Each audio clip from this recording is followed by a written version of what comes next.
Hello नमस्कार दोस्तों, 30 minute GS में आपका एक बार फिर से बहुत बहुत स्वागत है। चैनल पर नए हैं और चैनल को सब्सक्राइब नहीं किया है तो चैनल को सब्सक्राइब कर लीजिए। ये वीडियो आपने पहले देख लिया होगा कि इकाना स्टेडियम में लेखपाल अभ्यर्थी रिजल्ट जारी करने की मांग करने हेतु वहां पर पहुंचे। तो चलिए विस्तार से शुरू करते हैं कि आखिर माजरा क्या है और लेखपाल अभ्यर्थियों को स्टेडियम में आईपीएल मैच के दौरान ये पोस्टर लहराने की जरूरत क्यों पड़ी। हुआ यूं कि 2017 में सब सरकार बदली तो सरकार ने पहली घोषणा दो भर्तियों की। पहली भर्ती थी यूपी पुलिस भर्ती, उसके साथ साथ लेखपाल भर्ती की। आते ही ये भर्ती पूर्ण करूंगा। फिर उस तरह से वो भर्ती आगे बढ़ती गई। फिर कहा कि ये भर्ती पैट के थ्रू कराएंगे और वैकेंसीज की संख्या थोड़ी थोड़ी बढ़ाते गए। उसके बाद जब पैट 2021 हुआ, जो कि 2020 में होना था, फिर क्योंकि 2 साल वो कोविड चलता रहा, फिर 21 में जाके पैट होता है, जिसको यूपी SSC की ही भाषा में बोलते हैं कि प्रीलिम्स, लेखपाल के लिए शॉर्ट लिस्टिंग के लिए प्रीलिम्स एग्जाम।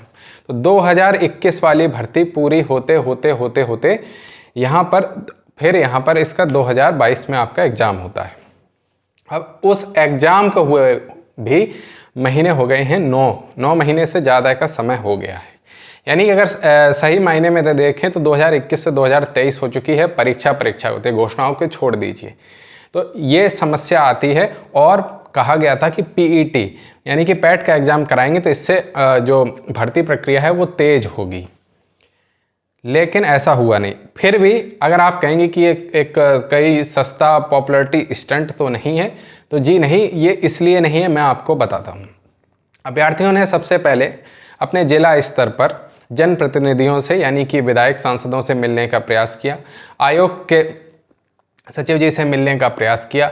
उसके अलावा सीएम ऑफिस में भी कॉल किया तो उनका जवाब आता है कि हमारी भर्ती तो 8 साल में पूरी हुई थी, आपकी इतने जल्दी कैसे हो जाएगी, इंतजार करिए। ये गैर जिम्मेदाराना बयान आता है।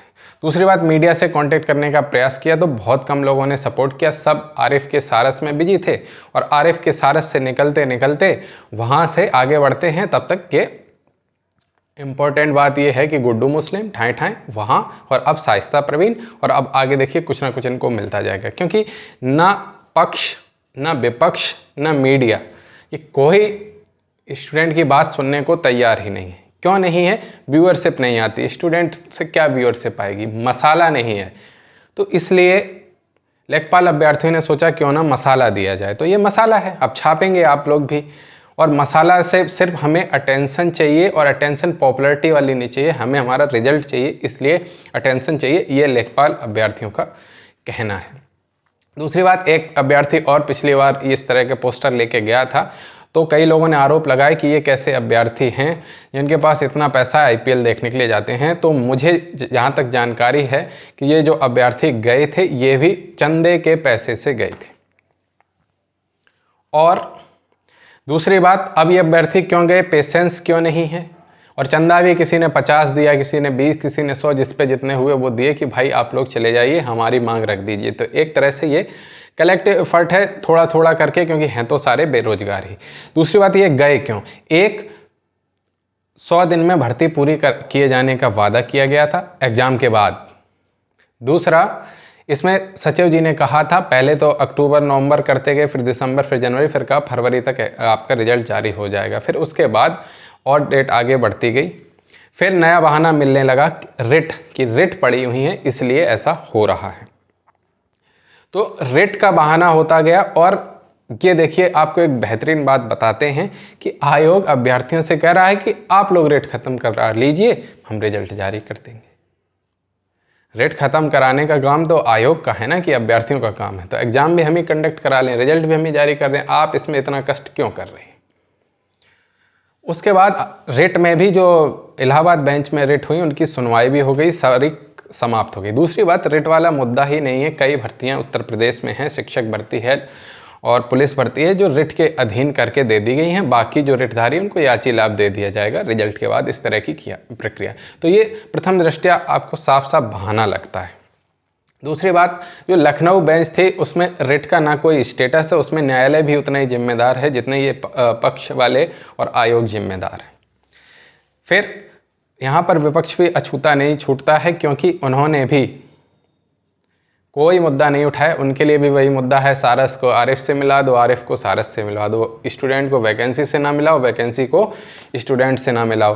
तो सारे लोग, सबको व्यूअरशिप वोट, क्योंकि संख्या ज़्यादा नहीं है, 2.25 लाख अभ्यर्थी, इतनी ज़्यादा संख्या नहीं, जानते हैं कि क्या ही फ़र्क पड़ेगा। और जाओगे कहाँ, पक्ष विपक्ष दोनों में से कहीं तो जाओगे, तो उनको कोई दिक्कत है ही नहीं। और यही अगर कोई बड़ी भर्ती होती, यानी कि एसएससी जीडी भर्ती होती, एसएससी भर्ती होती, तो ज़रूर इसको थोड़ा सा लाइमलाइट ज़रूर मिलती। इसके अलावा कई लोग वहाँ पर पोस्टर लगे पहुँचे, और कुछ पोस्टर आपको वीडियो में दिखाई नहीं दे रहे हैं। वहाँ पर एक अभ्यर्थी से हमारी बात हुई, तो उन्होंने हमें बताया कि जब पैट का एग्ज़ाम हुआ था तो हमारी शादी हुई थी, आज रिजल्ट नहीं आया है और वो दूसरे बच्चे का बाप बनने वाला है। समझ रहे हैं, मतलब घोषणा हुई थी 2020 से 2023 होने को आया। तो इस तरह की स्थितियां हैं। तो आपको फ़नी लग सकता है, लेकिन बात ये भी सच है। दूसरी बात, एक अभ्यर्थी ने कटाक्ष करते हुए कहा कि योगी जी भूमाफियाओं की संपत्तियां तो जब्त कर लेंगे, लेकिन उन्हें नापने के लिए लेखपाल तो चाहिए। वहीं लेखपाल संघ की शिकायत है कि लेखपालों की कमी है, एक लेखपाल को 4 से 5 गांवों को देखना पड़ रहा है, तो भी ये भर्ती प्रक्रिया जल्द पूर्ण नहीं की जा रही है। इसके अलावा उस पोस्टर में आपने पढ़ ही लिया होगा कि slowest creature in the world, एक उन्होंने पांडा कहा है, दूसरा कछुआ कहा है, और उसके बाद तीसरे नंबर पर पांडा, दूसरे पर कछुआ, और पहले नंबर पर UPSSC को कहा गया है। इसके अलावा एक अभ्यर्थी बताते हैं कि POK तो ले लोगे मोदी जी, योगी जी, पैमाइश के लिए लेखपाल तो चाहिए कि कितनी ज़मीन किसकी है, तो लेखपाल की भर्ती तो पूरी करिए। और IPL में जिस तरह से स्लो ओवर रेट के लिए फ़ाइन हो जाता है, कप्तान को हटा दिया जाता है, इसीलिए इसी तरह UPSSC पे भी फ़ाइन होना चाहिए स्लो ओवर रेट के लिए, और कप्तान को वहाँ के हटा देना चाहिए, फ़ाइन तो होना ही चाहिए एटलीस्ट।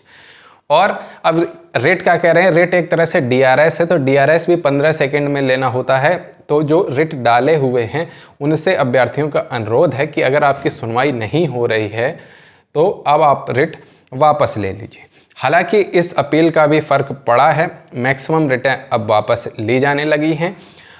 मुख्य रूप से 3 रिट जो कि कंबाइंड है वो और बची हैं, जिसमें से एक जिन्होंने रिट डाली है उनसे हमारी बात हो गई है, वो जल्द ही रिट को वापस ले लेंगे, और एक हैं वो शायद आज शाम को बताएंगे कि उन्होंने रिट वापस ली है नहीं, जो जिनका नाम बार बार सचिव जी लेते हैं, और वो स्वयं मतलब बोलते हैं कि मुझे विपक्ष का बता के लोग मुझे कुछ कह रहे हैं, ये है वो है। देखिए, मैं कहता हूँ कि आप पक्ष के हों, विपक्ष के हों, किसी के हों, आप अभ्यर्थियों के पक्ष में अगर आप बात करेंगे तो आपका भी भला होगा, आप एक टीचर हैं, और अभ्यर्थियों का भी भला होगा। इसके अलावा इस भर्ती में कई तरह के रिजल्ट रुकने के पीछे भी कई तरह के आरोप लग रहे हैं। जो सरकार समर्थित अभ्यर्थी हैं, मतलब जो सरकार का समर्थन करते हैं, वो इसके पीछे विपक्ष का हाथ बताते हैं कि ये भर्ती इसलिए लटकाए हुए हैं जिसके सरकार को चुनाव में बदनामी झेलनी पड़े, और आगे भी 2024 चुनाव में यहाँ पर आपके निकाय चुनाव में भी जो सत्ता पक्ष है उसको नुकसान झेलना पड़े, अभ्यर्थियों के रोष का सामना करना पड़े, इसलिए ये लोग भर्ती लटकाए हुए हैं। क्योंकि जो क्वेश्चन चैलेंज है उनमें कोई विशेष तौर पर दम नहीं है, और लास्ट में आयोग ही जीतता है। वहीं कुछ लोगों का कहना है कि सरकार इसे एक चुनावी भर्ती बता रही है, जिसे 2024 तक कंप्लीट किया जाएगा, और 2024 में गाजे बाजे के साथ इलेक्शन से ठीक पहले नियुक्ति पत्र बांटे जाएंगे, और प्रचार प्रसार किया जाएगा कि हमने 8085 लोगों को नियुक्ति पत्र वितरित किए, और इसलिए ये भर्ती टाली जा रही है। और इसी समय अभी मैं आपसे बात हो रही है तो इसी समय जो सबसे पहला मीडिया हाउस हमसे कांटेक्ट करने वाला, वो उसको बहुत बहुत धन्यवाद, अमर उजाला का मीडिया हाउस है, उसने कांटेक्ट किया हम लोगों से, और वो अभ्यर्थियों की बात सुन रहा है, इस समय इकाना स्टेडियम में मौजूद है। तो उनको बहुत बहुत, सभी अभ्यर्थियों की तरफ से बहुत बहुत धन्यवाद। और अगर आपको डिटेल चाहिए तो वो मैंने इस वीडियो में पूरा बता दिया है, तो अभ्यर्थियों की तरफ से आप इस मुद्दे को उठाइए। कम से कम आप तो इतने सेंसिटिव निकले कि अभ्यर्थियों की वीडियो, एक छोटी सी क्लिप अपलोड की थी, उस पर ही उनका रिप्लाई आ गया था कि हम आपको कवर करने जा रहे हैं। तो सभी अभ्यर्थियों की तरफ से आपका बहुत बहुत धन्यवाद हम लोग देना चाहते हैं। और इसके अलावा RTI में जब आरटीआई डाली अभ्यर्थियों ने तो वही घिसा पिटा जवाब जल्द जारी किया जाएगा, वेबसाइट चेक करते रहिए, हर चीज़ में जल्द। विधायकों से मिलते हैं जनप्रतिनिधियों से, उनका भी जवाब आपकी बात रखी जाएगी, जल्द जारी किया जाएगा। और ये जल्द ख़त्म होने का नाम नहीं ले रहा है, इसलिए चैनल को जल्द सब्सक्राइब कर लीजिए। बहुत बहुत धन्यवाद।